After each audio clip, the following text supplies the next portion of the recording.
श्रीराम, ती रात्र आणि मी. पहिल्या पार्टमध्ये तुम्हाला मी सांगितलं की 2022 मध्ये कशी मला श्रीरामांची अनुभूती झाली स्वप्नांत थ्रू. दुसऱ्या पार्टमध्ये कसा मला अयोध्याचा बुलावा आला श्रीरामांच्या दर्शनासाठी. तेव्हा जुनं मंदिर होतं. त्यानंतर नवीन मंदिर आपलं श्रीरामाचं झालं, बरोबर, 2024 ला. त्यावेळेस मी वाईफला घेऊन जायचं होतं, पण ती आउट ऑफ स्टेशन होती, तिचा प्रोजेक्ट होता. मग मी माझ्या मित्राला विचारलं, प्रसादला. He was ready. त्यानंतर स्वप्नील, देवेंद्र, विजय सर, हे सगळ्यांना विचारलं.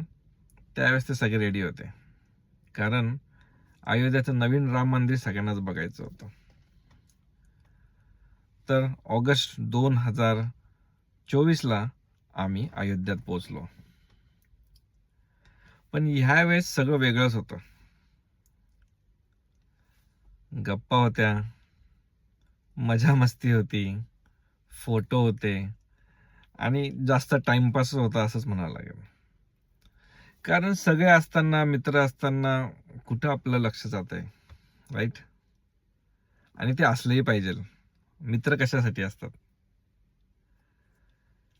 पण तेव्हा एक जाणवलं की माझं लक्ष पूर्ण त्यांच्याकडं, कशी राहण्याची व्यवस्था करायची, कुठं कुठं जायचंय.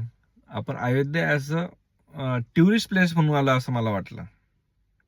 कारण मी जेव्हा एकटा येतो त्यावेळेस पूर्णपणे मंदिरात बसून आपला जप चालू असतो, सगळं चालू असतं. पण जेव्हा सगळे बरोबर असतात तेव्हा नाही जमत गोष्टी.